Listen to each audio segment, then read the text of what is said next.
What's going on, everyone? Axel here, back for another video to talk about the Smash Bros. 4 patch 1.1.6 that dropped last night, May 19th, 2016. So I made a video, my last video, I think I uploaded it a few days ago. I talked about what I thought we would see in this update, and I was partially right, partially wrong. And what you're seeing on the screen right now are the patch notes, and we'll go over these. But what we saw in the update was only changes to Bayonetta, and that's it. I thought that in a balance patch they would not only touch Bayo, they would also touch a few other characters. Like I was expecting Cloud, maybe Rosalina, and I thought we would see a variety of buffs for the low tiers. We didn't see any of that. So what does that tell us? That doesn't tell us that they think only Bayo is the only character that needs to be balanced. I think I've seen a lot of comments on Reddit, on Smashboards, players saying that, oh, this has to be the last patch because they only touch Bayonetta, therefore they think everyone else is fine. No, I don't think that's the case. First of all, I think they're going to continue to patch the game because it sounds more and more like they're going to port Smash Bros. 4 to Nintendo's new console, the NX, or whatever the NX ends up being called. Also, that means they're probably going to continue to support it for at least a while. Not ready to abandon the game yet. Also, what we saw in this update, only Bayo nerfs, makes it look to me like a panic nerf situation. What does that mean? Well, unless you've been playing Smash 4 and living under a rock, it's been pretty obvious the community as a whole has been very disappointed with Bayonetta's reception, how she's her moveset, how she's come out, how quote-unquote toxic she's been. That's a very kind of getting to be a very common word around the Smash Brothers scene when you consider that character. So it sounds like what happened was the developers are responding quickly to all the complaints from the player base, and they didn't want to spend time balancing other characters because they wanted to get these Bayo nerfs out as soon as possible. Any work they would have done on other balance issues other than Bayonetta would have delayed Bayonetta nerfs going to the live servers. So that's why I think they've only touched Bayo in this update. I do not think this is an indication that they're done with balance patches.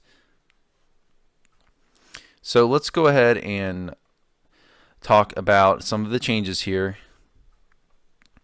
Bayonetta, as I predicted in my last video, got tons of nerfs to her combo game, which was the obvious thing about her that was broken. I don't think you'll be seeing Zero to Deaths anymore, although we're only one day, less than 24 hours, honestly, into, as at the time I'm making this video, less than 24 hours into the new patch. So we don't know anything yet about what kind of combo she's capable of, this new version of Bayonetta. But at first glance, it looks like you're not going to get those long ladder chains carrying people off the top of the blast zone anymore. As you can see on the screen, they've made lots of changes, not only to her knockback, but to her knockback growth and to her hitbox sizes on some of her various moves. So let's go through the changes. Her down tilt, the hitbox size has been reduced from 3.5 to 2.8 units. The FAF has gone from 26, that's first activable frames, I believe, has gone from 26 frames to 27 frames, so it starts a little slower, and the hitbox is smaller. Her forward air, first hit damage went from 3.8 to 3, so that's about a 20% reduction in damage. Her second hit damage has gone from 2.8% to 2.2%, another significant reduction. Her third hit the knockback growth has gone from 82 to 68. Her auto cancel frames have gone from 32 frames to 33 frames, so a little bit laggier. And her first activable frame has gone from 36 to 37, so it comes out a little slower. Her down air laning lag knockback growth has gone from 140 to 135, so her down air is not going to kill as early. Her ABK, or afterburner kick, the upwards version of the kick, all the hitboxes have an increased SDI multiplier. That means you can shake your control stick and SDI out of the combo easier. If you don't know what SDI means, that's when basically you hit your control stick back and forth to basically pop your character out of the move. So it's going to be easier basically to get out of her combos because of that change. Her early hit knockback growth went from 40 to 50. That means at higher percents, it's going to be harder to connect with. And the same goes with her normal hit knockback growth and her late hit knockback growth. All have been increased, so it's going to be harder to connect those at higher percentages. Her dive kick has gone from 8% to 6.5% damage. That's quite a bit of damage reduction, pretty significant. The angle has changed from 80 to 60, which is really interesting. I don't know. That's definitely going to make it harder to chain people upwards if you're going from an 80-degree angle being changed to a 60-degree angle. But I'm really interested in seeing what the new dive kick is capable of in terms of combos. A lot of people are saying that it's now her ABK angle downwards is now kind of useless, but let's see. We'll have to give that time and see if that's actually true. I'm going to expect that it's not. It might be more of a poking move now, though, than a combo move. The hitbox size has been reduced from 6.5 to 4.5. That is huge reduction. Huge. And we also see the SDI multiplier go from 1 to 2.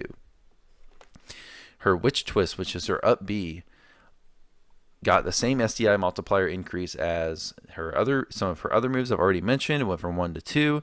The early middle hit, it's hard to differentiate exactly which hit they're talking about because her up B is kind of a jumbled mess of a hitbox, just a huge fat hitbox, but so you kind of have to use your imagination. But anyways, the early middle hit, the upper hitbox, the knockback growth has gone from 100 to 97.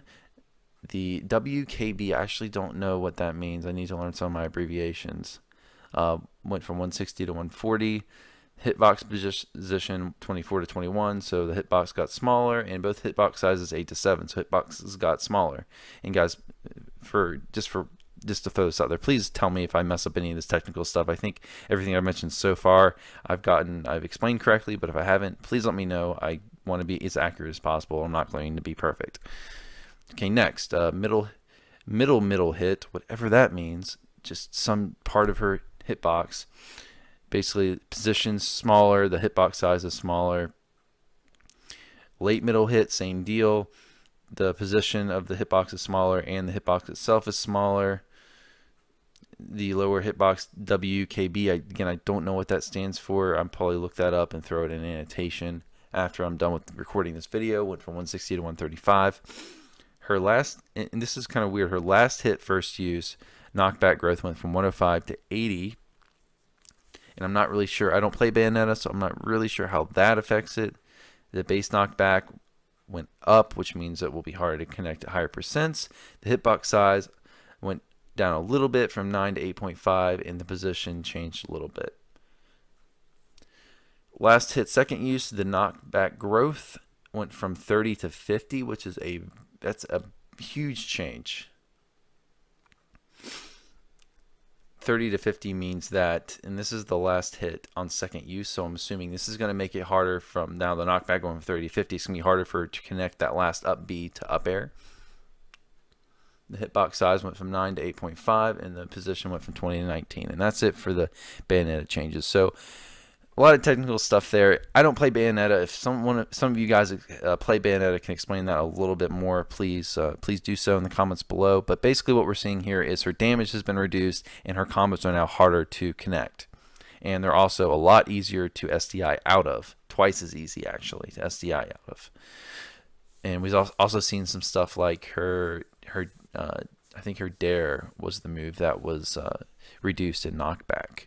So a lot of changes to her. It's way too early to say if she's bad now. I don't think she's going to be, because the thing I noticed that even though they've changed a lot of her combos to be hard to connect, she's still going to be her stuff like her side B is probably still going to be really safe. I know they made it a little more laggy. I think some of her moves they increased the ending lag, or the auto cancel frames, but I think she's still going to have some really safe pokes. They're just not going to combo ridiculously like they did before. So I think she's going to play like a low risk, low reward, kind of more like a Sheik, like a Sheik-like character, I think. Also, she still has her witch time, and I think it's now going to be even more important that she not waste that witch time. Bayonetta players are going to have to rely on that witch time and land it to get their kills. They're probably going to rely on that move to get kills, and if they waste their witch time now, it's going to be a lot harder to get that kill. So just some things from my perspective I wanted to share with you guys. Please leave your thoughts below in the comments. And guys, I'm trying to get started here on YouTube talking about Smash 4. So if you enjoy the videos, please do me a favor and hit the subscribe button and the like button, and please share this video with all your Smash friends.